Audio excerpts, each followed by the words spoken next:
of Richmond's finest business owners. We are joined today, as you see on our advertisement, AJ Brewer, the owner of Brewers Café, and we also have Joy B. Moore of Joybells, home of the sweet potato pies. So I'm so excited to talk to them and ask them questions, but you all didn't come here to hear from me. You came to hear from the CEOs and meet them. So without further ado, we're gonna go ahead and get started with our program, and we're gonna kick off with AJ Brewers of Brewers Café. How are you doing, sir? And the floor is yours.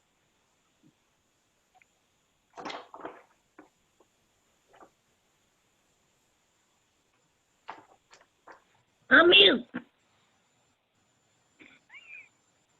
Okay, give me a second, AJ, give me one moment. Also, for those of you joining us that are participating, all you have to do is tap anywhere on your screen and it'll highlight the toolbars. So throughout the program, if you haven't already submitted your questions for the CEO, you can go ahead and type your questions in the chat, and that way I'll see it and make sure we get that asked to the CEOs. They're gonna tell you about their business, how they began, where they are now, and what the future is. And then after both CEOs speak, then we'll go ahead and start with our question segment. And we may have a few giveaways at the end, so make sure you pay attention, because we're gonna ask you some questions, because we might play this game called the CEO game for some prizes. So welcome to our participants, and we shall begin. So Mr. AJ Brewer, the floor is yours. And welcome. Yeah, you guys can hear me? Yes. All right. Yeah. All right, so yeah, my name is AJ Brewer. I'm born and raised in Richmond, Virginia. I went to Richmond Public Schools and grew up to be a stockbroker. I was in school for a little bit. I was in college for a little bit and I dropped out. And I worked as a financial advisor for a number of years. And I just kind of always thought that there was something a little bit more to life. You know, if you guys haven't felt that yet, you'll probably feel that soon. I ended up quitting my job, not to be an entrepreneur, but just because I was kind of over the lifestyle that I had, and I needed sort of a fresh start, and it was just not a good place. I was not in a good space mentally at my job, and so I ended up quitting, and I had a few options because I had saved up some money. It's always a good idea to like have some money saved in case you want to, you know, I don't know, in case of medical emergency, or in my case, I just didn't want to be at work anymore, and I didn't want to be irresponsible, so I had to make sure my bills were paid. And so for about 6 months, I kind of like, well, maybe like 3 months, I kind of like flirted around, played around with being an actor, being a comedian. What else I do, Joy? I was looking for other jobs, and a friend of mine gave me an idea, this coffee shop idea, about a year before I quit my job, and he thought it was something that we could do together. And so I called him when I quit and asked him if he wanted to open up a coffee shop with me. And long story short, you know, we ended up doing it. He didn't do it with me, but I ended up opening it up. And it was primarily because I just wanted to, I wanted to wake up when I wanted to. I wanted to do what I wanted to. I wanted to make an impact in my city. I had spent some time in DC and other parts of the East Coast, and I didn't feel like I was making that much of a dent or an impact in the kids that were coming up behind me. And it wasn't like I had any sort of deep, strong passion for coffee. I had actually never had a cup of coffee prior to me opening Brewers Café. But I just thought that, you know, if I could have my own restaurant, live on that block, play on that block, you know, my little son who had just been born would have like just a great example to have as a you know, he'd have a great example, you know, because and too many times in our communities there is not like a good male representative for the especially the kids, the boys in our community. So I can't say that it was like a extremely well thought out plan. It's kind of like me looking back on it, hindsight as to what happened and why I did what I did.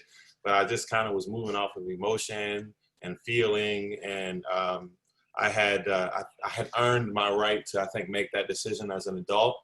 And so we opened up in 2015, which was like 5 years ago. Be 5 years in October. I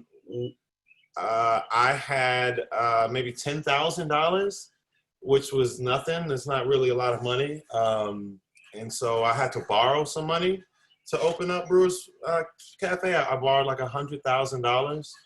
I had a friend of mine who wanted to invest in me, and he let me borrow like $15,000.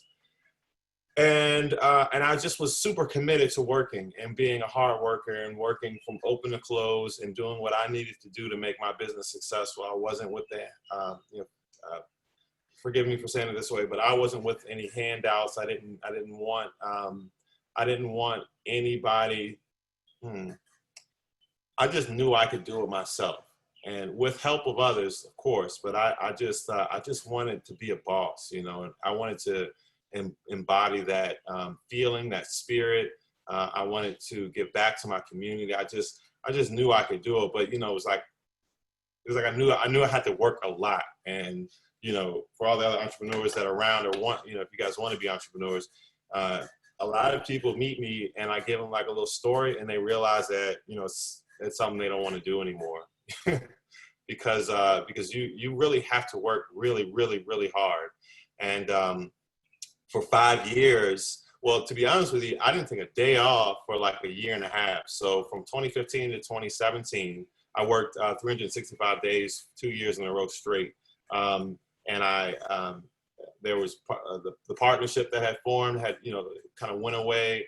I had a son who was getting 2 or 3 years old. I had to deal with that and deal with being a co-parent. So it became really, really hard to keep it all together and balance it all. But it was a decision that I had made prior to me opening that I knew I was going to work my tail off. So maybe 20s, when they opened up the Black History Museum, that was the first day that I took off. And it was like, when I went, that was the first day that I had taken off. And from there, I realized that I wanted to be an entrepreneur, not that worked really hard all the time, but that worked smart. And then, I could transition from being my own boss to actually living the life that I wanted to live. And to be real with y'all, I really don't do that yet. I still work really hard, but that planted the seed to me inside of me to become a serial entrepreneur, which is how and why I have different things going on. So we opened up Brewers Cafe 2 last year inside of the market at 25th Street over in Churchill. We opened up an art gallery and Brewers Waffles this last summer as well. And Brewers Waffles is a waffle and milkshake shop that is in Southside, and that's been open for like a year. Being in a brick and mortar space, which is like a physical space, it's kind of limiting and it's very expensive. And so even today, I'm still kind of like plotting and scheming about what I could do next. But we ended up developing a program called Brewer Sessions, which, if you're familiar with Tiny Desk, it's an NPR music show for local Richmond artists. And so that is another stream of revenue and just sort of enjoyment, life and fulfillment, all that good stuff that makes me get up in the morning and do what I do. The one thing that I think that we all have in common, that's entrepreneurs and folks who go to work every day, is we would just love to wake up and get in and to make money off of what we have to do in life. And that's kind of my goal. When I wake up, I want to be, if I have an event, I don't want to really go to the event. I want to have the event and make money from the event. I want my lifestyle to pay for me and not the other way around. So now, skip forward to 2020, we've had to adapt yet again. We could easily be closed right now. But we decided to move a lot of our menu online, delivery, catering orders. We've had to sort of, you get to this point in your careers or your development process, and you have to you have to make a left or make a right. And if you don't, or you stop, you know, and the stopping is not an option for me. So I want you guys, even the entrepreneurs, you know, it's like we always have to make these turns and pivots, and it's only when our ego gets in our way that our business can suffer, you know. So all the things that I want to do right now, I can't do because, you know, because of COVID. So I have to either stop doing what I'm doing or pivot, you know, and that's kind of where I am right now.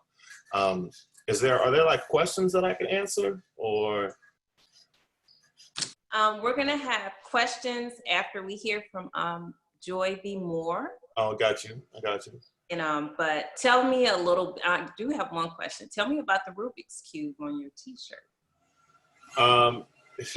So I don't know how. I guess I got this one of these little Target shirts, but I can solve the Rubik's Cube, so that's probably why I got it. That's how I got my job too. So my last job, I was working as a financial advisor at TD Ameritrade, and it was kind of like divine intervention. I had like gotten up from the interview, and my Rubik's Cube fell out of my briefcase, and the interviewer asked me if I could. He kind of made a comment, like a passing comment, like, I've never been able to do those things or something like that. He's like the regional director or something, and I kind of took that as an opportunity to impress him. And so, you know, I told him, well, you know, I could do it. I could do it about a minute.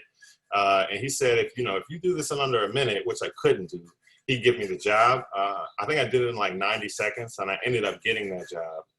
But this was one of my favorite T-shirts. Since I know how to do it, I just wear the shirt.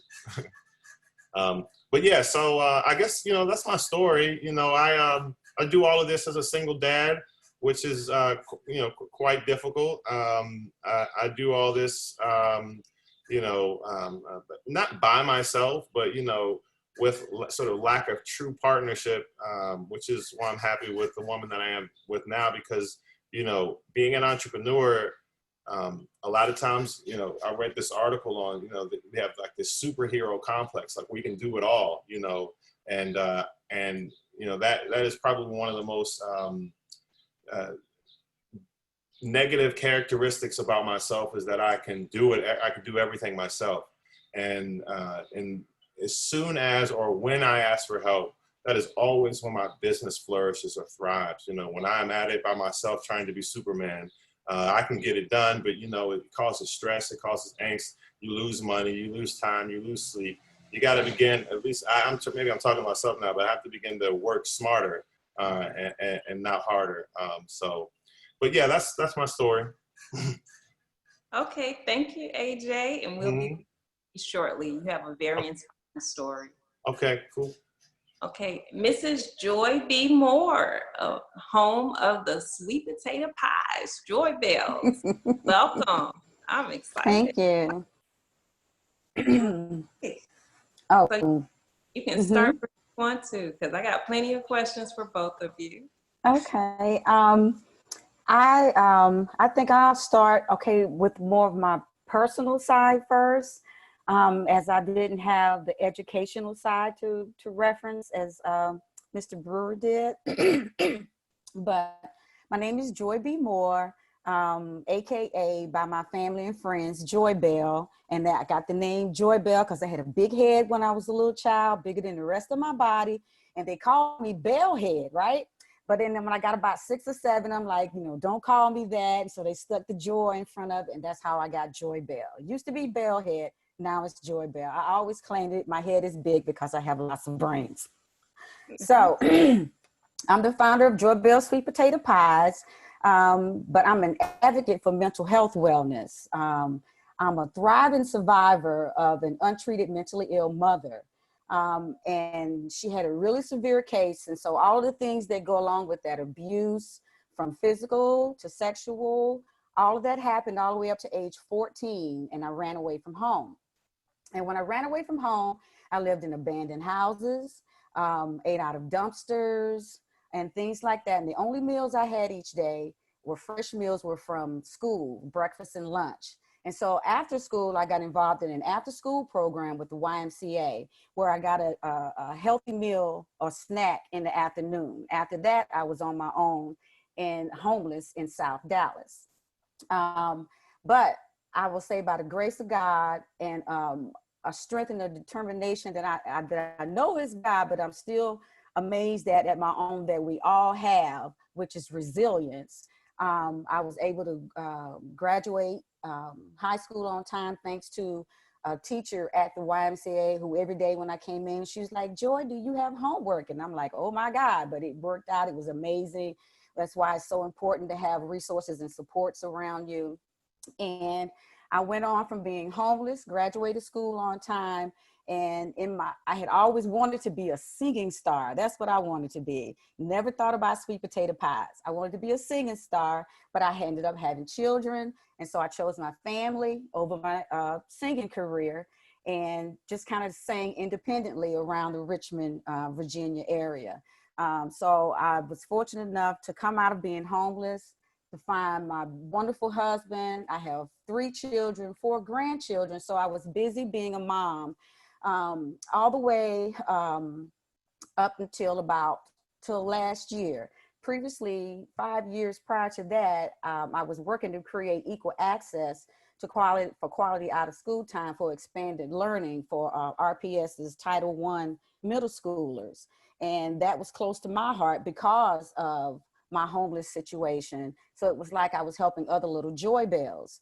And then in May of last year, I got the word that the organization was restructuring and that my position was being eliminated. So I've spent the past 30 years in administrations, operations, development, and communications. So when this happened in May, actually this month last year, this is amazing. This month last year is when I found out that my position was being eliminated.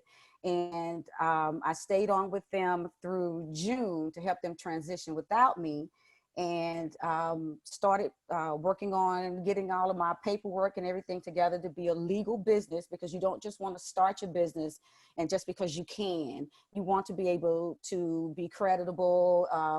When you blow up with your business, you don't want the IRS coming back after you because you don't have all your legal paperwork and all these lots. We love to start a business without doing the administrative side, and that is just super, super important. I didn't know anything about it. So if I could do it, you can do it. And got all my paperwork together, figured out what I wanted to do. Actually, I had made pies and a lady had one. She said, "Oh, this is good, girl. I will buy that." And I was like, "Really?" And she said, "Yes." And I said, sweet potato pies. So I had a choice to make. Either I was going to start over at another job and go through proving my worth, my self-worth to someone all over again and hope that they can see what I already know I am, or I can start my own business that I always said I wanted to do. And so, again, I started out, got the logo, figured out I wanted to do the pies, figured out what I want my logo to look like, got myself registered as a legal LLC, limited liability company. And then in October 1st, I got into the market at 25th Street. And it was just booming. We've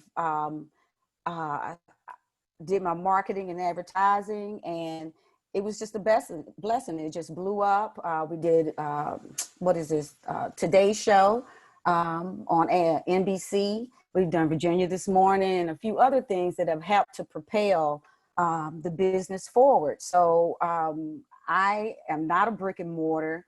I have a commercial kitchen that I work out of here in Richmond. And then I sell online, which is the digital platform. And prior to COVID, I was just working out of the stores, but now we offer curbside pickup. And just so you know, Joybells sweet potato pies are a North Carolina heavenly dessert that is a legacy recipe that was given to me by my 3rd great grandmother. And so that makes me the 6th generation to make this pie, but the 1st generation to turn it into a business. So just super excited to be here.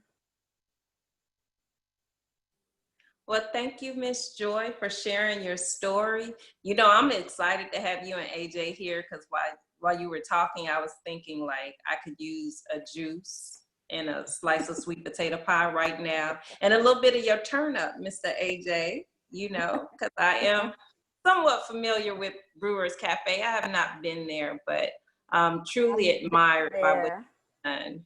And Had to look turn forward. up. I know, I see. Friday night, turn up. Yeah. Okay. Well, I have a few questions for you all, and some are in the chat, but I'm gonna go ahead and start off with some of my questions that I have.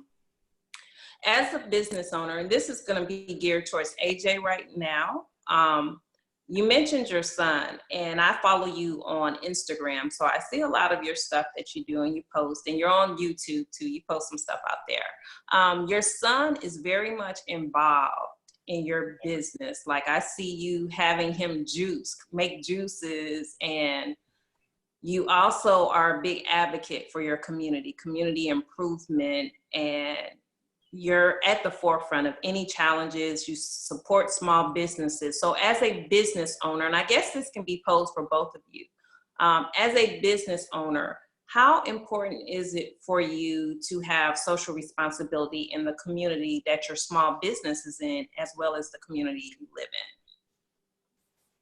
in? Yeah, so you guys can hear me, right? Yes. Okay. I live on the same block that Brewers Café is, and Brewers Waffles, and the Whale Art Gallery. So 3 of my businesses are on the block, literally, that I live on. I've always wanted that lifestyle. You know, I grew up watching Seinfeld and watching them, you know, go downstairs to their coffee shop, and, you know, not theirs, but, you know, it was just like it was like a mood. It was like a vibe, a spirit. You know, I've spent time in, you know, different counties and in different cities, and born and raised in Richmond, though I just wanted that feel. I wanted to bring that feeling that I had watching the TV to my block. You know, I was very disappointed with what I had become as far as becoming a financial advisor, and people being sort of proud of me because I was in corporate America and I was coming from the hood, and, you know, all of those sort of accolades I just did not appreciate. You know, I didn't see the value in any of that. As far as like getting active in my community and being sort of like a leader, or being a responsible individual, that's always been my goal, you know, in life, period. Like in high school and middle school, I've always been that guy. And to be able to turn that sort of passion around my community into a paycheck was something I had yet sort of, you know, come to grips with and thought about. And, you know, obviously once I became an adult and paying bills and having a kid, you know, you realize that, you know, life isn't just about a vibe. It's not just about having a good time, or, you know, being in a space where you're having fun. But to me, I'm thinking, wow, you know, I can put both of those two together. You know, I could throw block parties, I could make sandwiches, I could make coffee, you know, and I could make money doing that and live in that block. I want to be comfortable living and working and playing where I am at all times. You know, when I was in DC, I lived in Tyson's Corner, and I had a very nice lifestyle. And my conversations were primarily around business, corporate stuff. You know, what are we doing for happy hour? You know, nothing about my life involved using how much I had gained in life to help somebody else besides the millionaires that I was managing their money for. You know, and that began to eat at me. You know, this was not the track that I wanted to go on. You know, it was something that I ended up with because I dropped out of school and I needed money, and I got a job, and then, you know, you just get on this cycle. So, I mean, as far as importance, I mean, that's just what I want to do in life. I just want to be in a space that I'm able to live, work, play, worship, if that's what I choose to do, you know, and most importantly, take care of my inner circle, my family. I never really appreciated having to go elsewhere to get fun, having to go elsewhere to eat. You know, I grew up in Richmond, where the Richmond that I grew up in, there was no fancy, nice restaurants and coffee shops in my head, you know, when we grew up. And so I wanted to create that mood in my circle. You know, I was tired of having to go to the white neighborhood or having to go to DC. I want to create that experience right where I live. So, you know, obviously people, you know, sort of like see that now, and it's becoming a thing, like, you know, a community thing. It's like a mission or whatever, but it's like I'm intrinsically motivated to be this way at all times. And then like you said, I got my son. So I want my son, he's going to grow up. He's probably going to be very rich, right? His father's a business owner. His mother does really well in corporate America. He has a chance to be a very, very successful, disconnected individual. You know what I'm saying? And I don't want that for him. So I wanted to make sure that while I grow my businesses, and he's a part of this experience. He just doesn't see us, when in 20 years we've got nice things. He sees the struggle, the grind, and then the spirit behind it all. It's got to be an authenticity around your lifestyle. And so him being a witness to his father, that's a big motivator, because I know he's watching me. So yeah.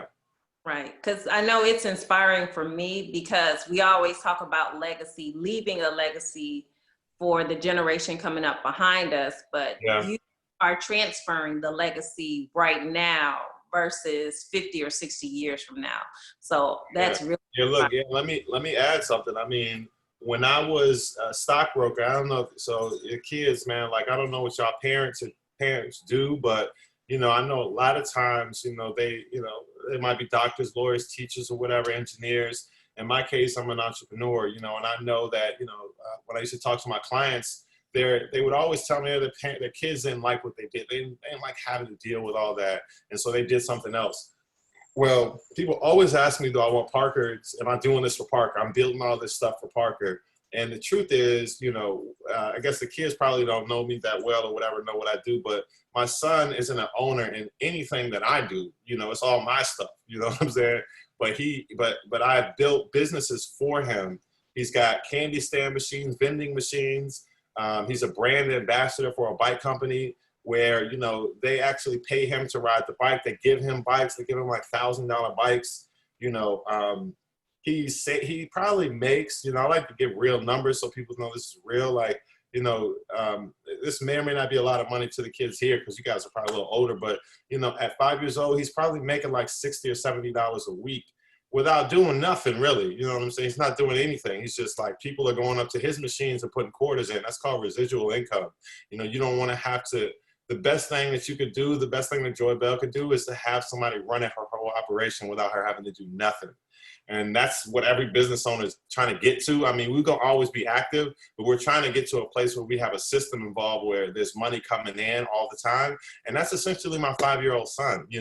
He's making money. Like right now, he's making money, and that's something that's so hard to teach and grasp, for a little 3, 4, 5-year-old. But at a very early age, he's realizing what he has. He realized what he can buy right now. He realized what he can't buy. He realizes that if he goes out and buys, PlayStation and an Xbox at 5 years old, he knows that he'll run out of all of his money. But he also knows that he can go come over to Brewers, make a post on his Instagram and sell like $20 worth of candy and make that money and then go to the dollar store to get a toy. Those are extremely valuable lessons that, I just never even really envisioned when I opened up Brewers, but now I see it, so I want, these kids, y'all got all sorts of ideas, it's real money, tangible money that you can save, spend, or invest in a better or greater idea.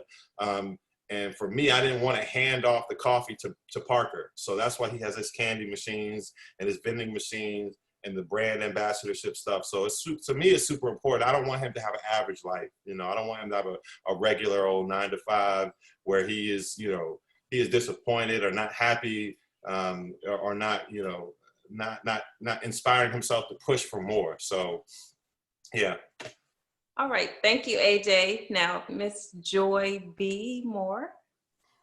I'm trying to remember the exact question. It was about being a business owner and in your community, being socially responsible and community advocate in your community. Because I know I heard your story talking about the background you came from.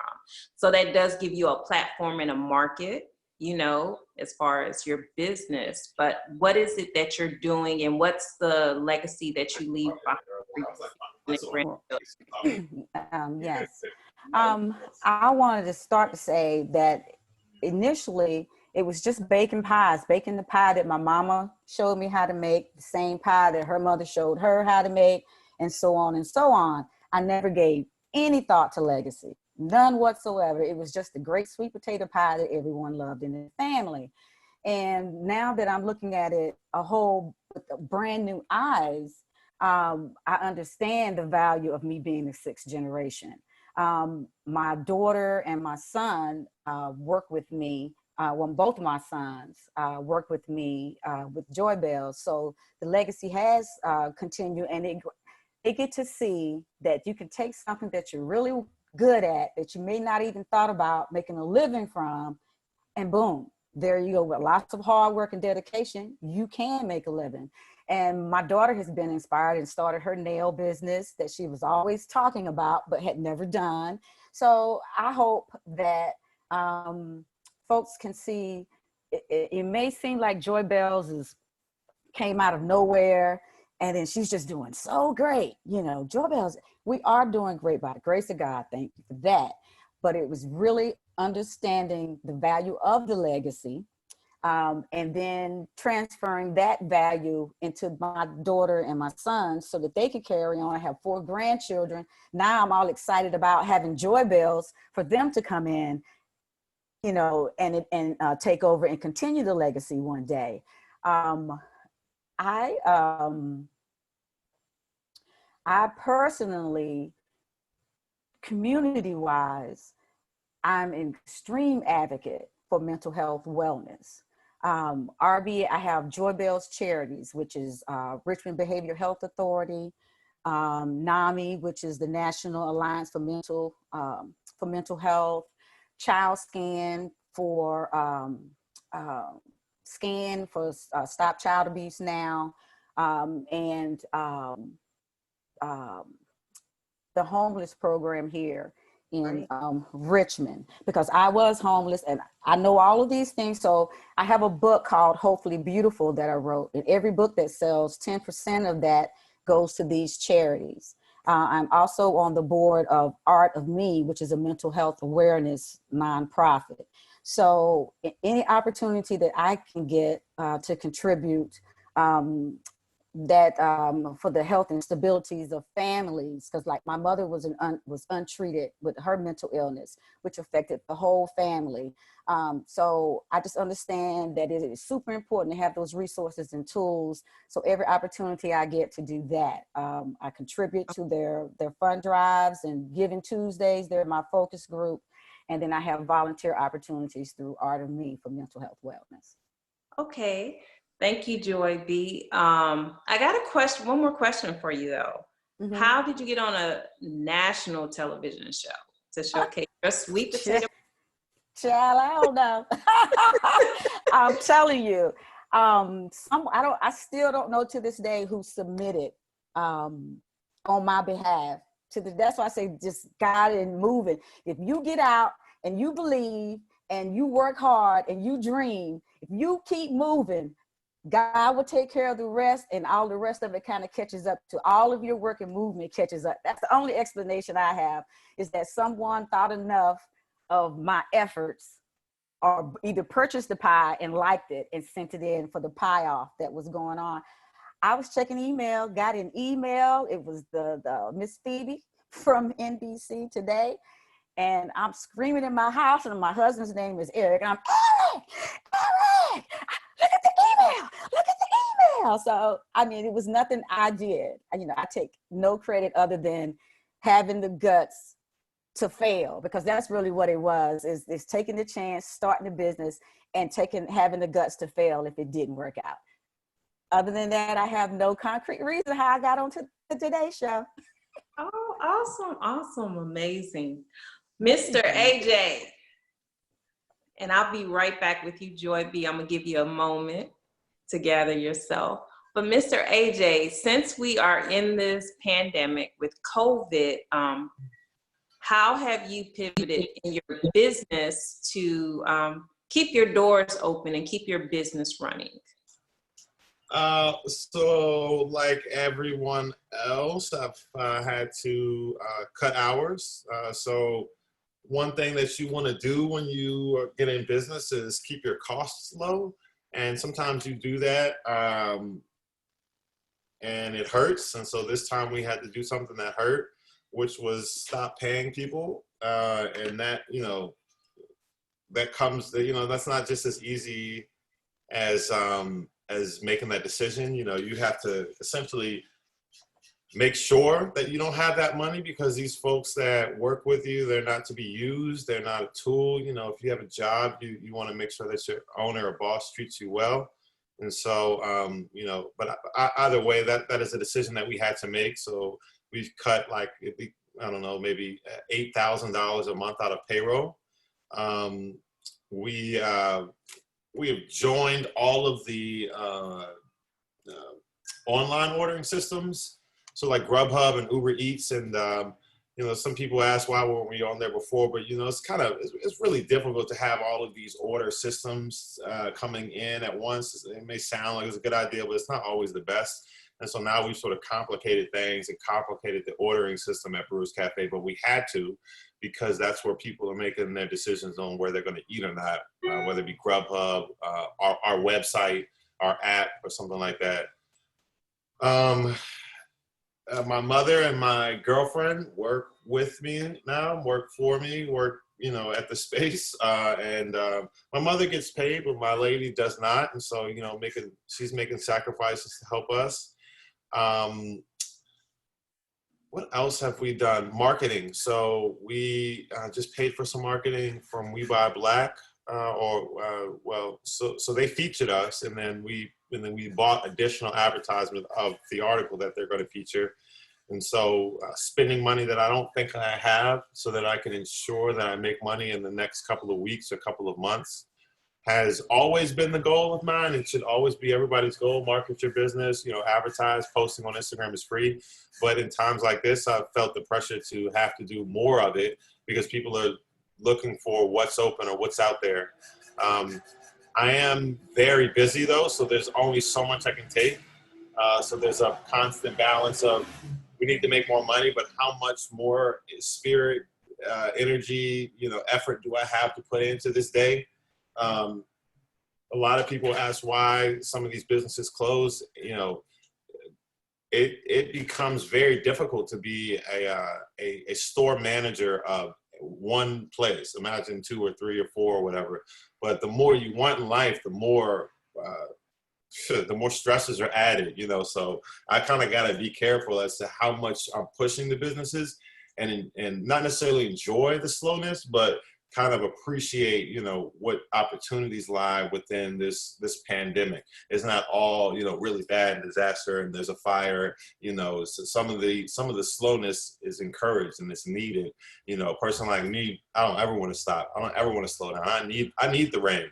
If there aren't thunderstorms in my life, then I'll just keep going until I pass out. You know, I'm just going to work my ass off. I'm Kobe Bryant on the court. You know, you know, you got to be that way in my mind to be successful. But so when life hits me and throws hurdles at me, I kind of appreciate it. You know, I'm learning to appreciate it.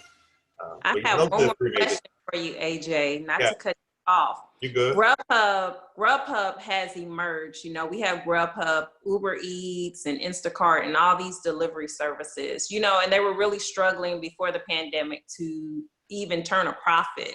And now Grubhub has emerged as a forerunner during this pandemic. So how much has that impacted your revenue besides the slowdown of foot traffic coming into your business? How are they cutting into that revenue stream for you? So we didn't have Grubhub before this. We had Uber Eats. We just had one. And so I probably got maybe 10 orders a week online, like through like an ordering system. And then on our website, we probably got like maybe another 10. So maybe like 20 online orders. But, you know, before this, we were probably doing like 150 orders a day. So we're probably clearing like 1,000 tickets a week, and 20 of those tickets were online orders. We're not doing anywhere near 1,000. We're not doing anywhere near 500 orders right now. It's probably hundreds of orders coming in, which is not nearly enough, but enough to keep the lights on. And let's say we do like 300 orders, 150 to 200 of them, like half to like 65% of them are done through not our website, but through like Uber Eats, Grubhub, Postmates, you know, and then we also have, you know, the majority of our orders coming in online. So yeah, I mean, without Grubhub, without Uber Eats, we can't be open right now. Okay, thank Yeah. you for answering, AJ. Um, Okay, Joy B, how have you shifted in the COVID pandemic? And one of the questions, another add-on is your supply, Joy. How are you having any challenges getting your supplies, you know, that you need to make your sweet potato pies? Because I know going to the grocery stores, there's a lot of stuff that's being rationed out. Yes, we are fortunate to have a supplier. We deal with P&G, PFG, and Restaurant Depot because there were no ingredients to be found in the grocery stores, as you're saying.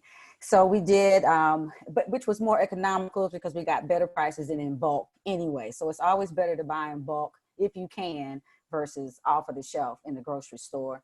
So, but I hadn't made that move yet. And so COVID forced me to actually look at that, which was a good thing for me as I grow and as I learn. That was a good thing for me. As far as sales, I lost all of my restaurant clients, of course, because all of the restaurants closed. And the ones who are doing takeout, they don't really have room to have an extra person coming in selling product that really isn't theirs. So I understand that. So that's so all of those clients are gone. So now all I have are my grocery stores. So thankfully I'm in a grocery store, the Market at 25th Street. And so that's worked out well. Where I was having, mad crazy sales in the store, it's kind of now split in half. We now have curbside pickup, which is going well. Doing about 20 to 30 of those a week. So in that sense, COVID helped me make my shift quicker digitally, and it's driven more traffic to us. And then I just want to touch on what AJ said. I know it sounds so strange, but seeing as I'm a brand new business, just turned officially, if you start when the business, business paperwork and everything came together, I'm just officially turning a year old, but I'm only 9 months old as far as the launch date. So I really shouldn't be tired yet, but I've been running and working so hard. I'm up to like 2:00 in the morning because I do administration, communications, all of it. So I just want to say, AJ, you are not crazy. You didn't sound crazy. This is a moment of rest. Even though I'm still working, something feels peaceful in the midst of all of this chaos. And so I've been encouraging all of my family and friends that not to worry, because things are going to be, whatever it's going to be, it's going to be. There's really nothing you can do to change that. In this time, take the opportunity to find peace and get some type of rest. So AJ, I don't think you sound crazy at all with what you said. And Joy, I have another question for you, because I know both you and AJ have gotten into 25th and Market. And Joy, what was the process to get your pies in the 25th and Market? The official process, you reach out, email, phone call, you set up a meeting to bring out samples or possibly talk to someone.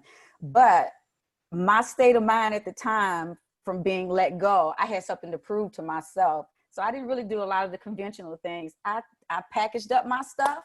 I walked straight into the market, walked straight into the back and cornered the receiving person, introduced myself, left the samples. I did that everywhere. I went all over Richmond. I didn't call because I didn't have the time. I just went and I left samples everywhere, hoping those who were interested in, working with me would. And they took the samples and they put them on the floor for the staff, and the staff decided that Joybells needed to come into the store. They all loved it.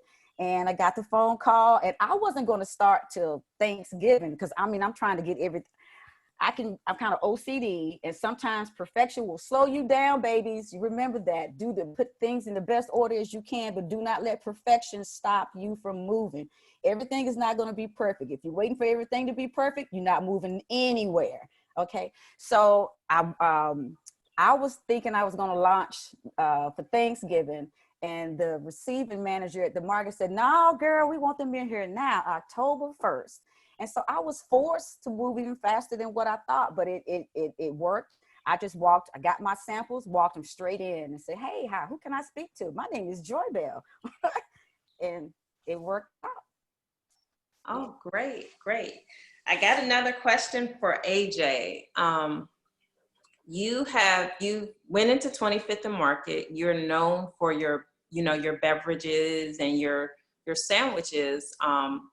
But tell us a little bit about your process, because I know you were in there soon, during the grand opening. Yes, my process with the market. Yes. So I mean, I'm constantly thinking about where I could put a new Brewers Cafe, and constantly, even to this day, I'm trying to figure out how I can move into a few of the Publixes that are around. Walmart on Forest Hill, I should have moved much faster, but before there was a McDonald's in there, they were out, and I was supposed to be communicating with the manager about figuring out that process, but I kind of got too busy and let life get in front of me, and so I had been trying to figure out how I could expand Brewers Cafe into a store, a Walmart, a grocery store. And the timing was just kind of perfect, where a few people had been suggesting to the market that they talk to me. I noticed that they were being built, and so I sought them out. And we somehow connected, had a meeting, and we had very similar interests. And so like she said, talking to the people in charge, a lot of times we talk ourselves right out of an opportunity. We think that they don't really want to talk to us, or we're not ready, or we don't have it. When, there's nothing stopping us from being millionaires. There's nothing stopping us from being successful at all, but our own sort of, doubts and beliefs that we don't have for what we think we should be doing, And so,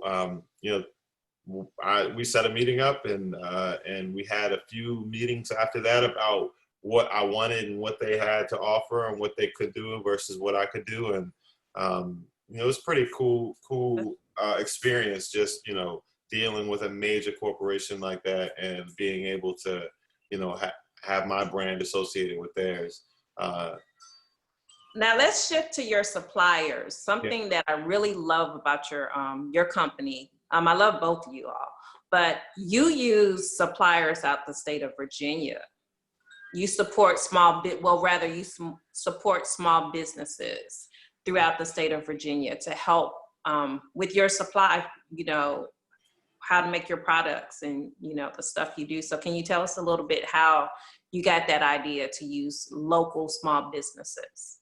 Well, I also do, let me just add, how we purchase our items. The things that we purchase are primarily purchased from what Joybell uses, and that's Performance Food Group and Restaurant Depot.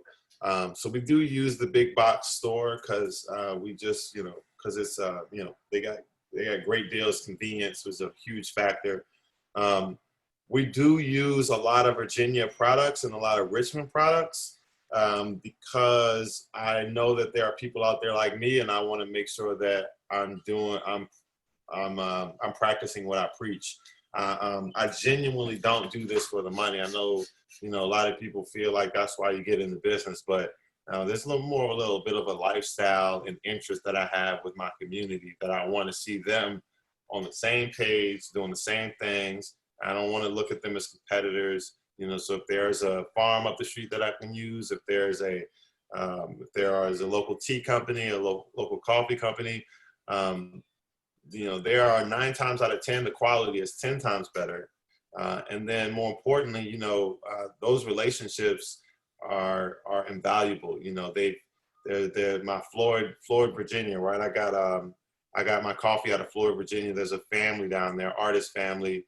You know, they got like 3 kids. They own their own, you know, roasting equipment, and they produce coffee on a much smaller scale than like a Starbucks. But you know, they're providing for their family just off of their own business, and it's delicious. So like, you know, because of those things, I deal with local people. It's important from the lifestyle perspective. I'd rather kick out more of my money, make less money, to put more money in other people's pocket that I know, you know. Yeah, and that's what this pandemic, because I know every week I try to support 2 new small businesses myself as much as I can, because we're finding out that small businesses drive this country. You know, it's not big corporations, it's small businesses. Yeah. So I'm excited to see what we look like on the other side of this. But I do have one more question, I guess, for both of you. What could you go, if you could go back in time to your younger self, what would you go back and tell your younger self about owning a small business? And what would you probably do different? You know, our process is our process, but what would you do different? Well, what I would do different is I wouldn't wait to get let go of a position of something that I didn't have control of. I would have done this a long time ago. That was how I would tell myself, be brave. You can do anything you want to do that you set your mind to doing. And I would have done this at least 10 years before now. Awesome. Yes, yes, yes. You make your decisions for your life versus somebody else. So you decide your worth. You don't have to let someone else decide your worth. And not that all jobs and employers are not nice people or good positions and growing places, because everything that I've learned at all of my past positions have helped me to be able to start Joybells, feel independent, and keep moving forward. But you know, I would have done it sooner. You can do anything you want. You don't have to wait for permission. You don't have to wait for things to be perfect. You just got to keep moving. Oh, great. Thank you, Joy. Okay, Mr. AJ, what would you tell your younger self, and what would you do differently?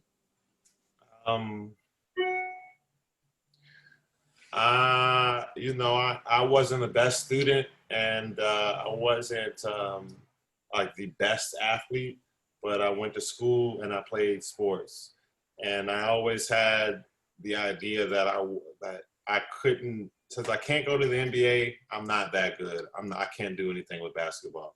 Since I get like, you know, this is my GPA. Hopefully y'all can't touch my GPA in high school. My GPA was ridiculously low. It was well below a 2.0, and I guess I never let it get in my way. But you know, again, yet another example of just not necessarily excelling. And because I wasn't excelling in the 2 things that I had to do the most of, I just settled for, you know, whatever I could get. You know, I didn't demand. It was like I was a terrible negotiator. You know, the power of negotiation. We could talk about that for hours, man. Like, you know, I just never went after what I wanted in life. Well, I did clearly, but you know, like I didn't do it soon enough, because I was in my mind settling for anything that I thought that I deserved. Like, oh, you're giving that to me, I deserve it. Okay, great. I get 50K a year. That's, oh man, like I never had that. I'll take that. And I'm constantly remind my son, when he doesn't know things on his written homework or whatever, that it really just doesn't matter, son. Like, I'm not going to ever put the pressure on you that you're not the greatest. I wake up telling you the greatest, and, you know, any of your disappointments or failures, they're just opportunities to learn. And that kind of shaped my life for a long time, until I just got a pair and just quit and said, you know what, I want to do what I want to do now. For the longest time, because I wasn't excellent, I didn't behave I didn't think that I deserved excellence or success. And so I settled a lot. But, you know, that's the one thing that I tell my son constantly. And so I would tell myself that too, you know. And what I would do differently, you know, I don't think I would do anything differently, because, you know, life to me is just about a lot of different experiences. And that kind of goes hand in hand with what I was saying about, you know, not being the best at whatever I was in high school. You know, I don't really have too many regrets unless I did something that was very mean or nasty or distasteful. I want the experiences to continue to shape me and mold me. And that goes with my business too, because, you know, I'm just kind of figuring this stuff out too. You know, that's the one thing that I'll remind everybody of, is that, you know, that was a piece of advice they gave me. My own roasters, my coffee roasters, they got a coffee shop, they roast coffee, family, whole nine. First thing they said to me is we clearly don't know what we're doing. We're doing what we think we know what we're doing. Excuse me, we think we're doing what we, something about just not knowing the answers, but just, you know, they're going through experiences. They're opening their business every day, trying to pay the bills. They're not experts. You know, a lot of times I'll speak for myself, you know, you think that because you're not an expert, you can't do this, or you're not ready, and I don't have the power or the privilege. And from birth, we have the privilege. From birth, we have the right, you know, and I just wish I would have caught on to that a little sooner. You know what I'm saying? I didn't catch that till I was 30. Yeah, I have one more. Before you leave, I just want to say too, because as he spoke, it made me think. I know if there are students on here and they're listening, hold on, excuse me, you holler at my dog. Hold on. Okay, go holler at Killer. But AJ, I have one question for you. If we come back to you, Joy, how much money did it cost you to open up your storefront, and what did you have to consider to make Brewers Café happen early on as far as the brick and mortar? Brewers Café cost maybe like $75,000. For me, it cost me that much money. We borrowed $100,000 because we needed cash reserves to pay for supplies and people and all that stuff. So when I decided I was going to open my business, I just made that decision. It was going to happen. I was going to get that money somehow. So I kind of did it wrong. I was in a career that I made I think we made like 70 or 80K like base salary. And then like because of bonuses, we could make like $200,000, $300,000 a year. So I was so fed up with my corporate life that I quit my job like 3 weeks before the end of the year, which means that I passed on like a $50,000 bonus. So if I were anybody listening to me, I would always get my money together first, because I was just so bent. I was so bitter. I didn't want to be at the job. I was willing to really pass up on a great opportunity to fund whatever it is that I was trying to do. So I didn't have the money. I was with my ex at the time. We both borrowed money together. We put up a few $1,000s. We borrowed what we thought to be the correct amount, $100,000. And we were kind of spot on where, you know, the physical structure cost 20, 30 grand, you know, and then we had to get equipment that was 20 or 30 grand. And then we had to, you know, there's just gigantic amounts of money that most people just don't have saved. So we ended up borrowing that money. All of the subsequent spaces that we have, Brewers Waffles, we did that with cash because we had a partner, and it wasn't that much money. And then the gallery, we did that with cash, and I borrowed money to do Brewers Cafe too. That cost about $15,000. Oh, thank you, AJ. Yeah. Thank you. Okay. Joy. Yes, ma'am. I want to say I didn't have any money to borrow. Okay. So what I did was they gave me a severance when I left my position, and I took that severance pay and paid all of my fees and licenses to become a legal business. Used it to hire an illustrator to create my logo for me, and everything else I just was doing it as the money came. But more important than any of that, I want to say, because I know we're getting ready to leave, any students, parents, anybody out there that was listening, okay, like AJ said, like I said, you can't wait for things to be perfect. I was told I was stupid every day, okay? I was stupid, wasn't never gonna be shit, ain't gonna be this, never will be that, okay? So I had those type of influences around me. You got to know for yourself. You got to know who you are, even if you don't even totally know, because I didn't always know, still learning, but you still got to believe you are special. You are made to be great. You can do anything that you want. It don't matter what nobody say, nobody do, can't nobody stop what's for you. And no matter what things look like or how they feel, you keep moving. That's what I want to make sure. If there's nothing else, no matter what things look like or how they feel, you keep moving. Thank you, Joy. Thank you. And our time is up, but I do want to thank you all for joining us today, AJ and Joy. But I do have one last question for both of you all. Take about 15 seconds to answer. How can we find you on social media, and so we can follow you and get some more business in for both of you? You go ahead, Joy. Oh, thank you. So I was thinking you were going to say ladies first. Joybells.com, JOYEBELLS.com, or Joybells Sweet Potato Pies on social media. Okay, and are you making them in your house or no? Oh, no, I'm out of Hatch Kitchen RVA. I have a commercial kitchen that I work out of. I had all of my staff, which is my daughters and son. They all went through the new Surge Save COVID training. We work out of Hatch Kitchen RVA. You can order online at joybells.com. And if you and we also cater events. Oh, and look for volunteer opportunities. Anybody out there involving children and the youth, I'm always open for volunteer opportunities. Oh, thank you, Joy. Yes, I'm gonna order a pie. Mr. AJ, how can we find you? So I'm at my Instagram or Facebook have all of my businesses like listed in my bio. So if you go to AJAY_Brewer, so AJ spelled out and then _Brewer, I have Brewers Café, Brewers Waffles, the Well Art Gallery, all of the Instagrams posted there. The websites, brewerscafe.com, brewerswaffles.com. But my social media handle is AJAY _Brewer, and that has everything listed in there.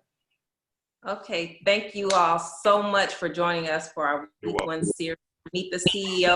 And we do have one of our participants that says she is interested in volunteering. So we'll get with her to get more information, and we will do the connect with you all later on. But awesome. You all well, thank you for having me. Oh, you're welcome. Thank you for joining us and taking out time, because I will patronize your businesses, both your businesses next week, definitely. Thank you. Thank you. You're welcome. Thank you so much. Enjoy the rest of your day and be safe, prosperous. All right, bye-bye. You are so cute. Thank you. Thank you. Now I don't know how to get out. Y'all gonna have to Just click me out. Just tap your screen, Joy, and hit leave. Bye. Bye.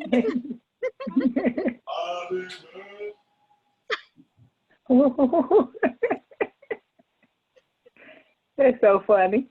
They are. Okay.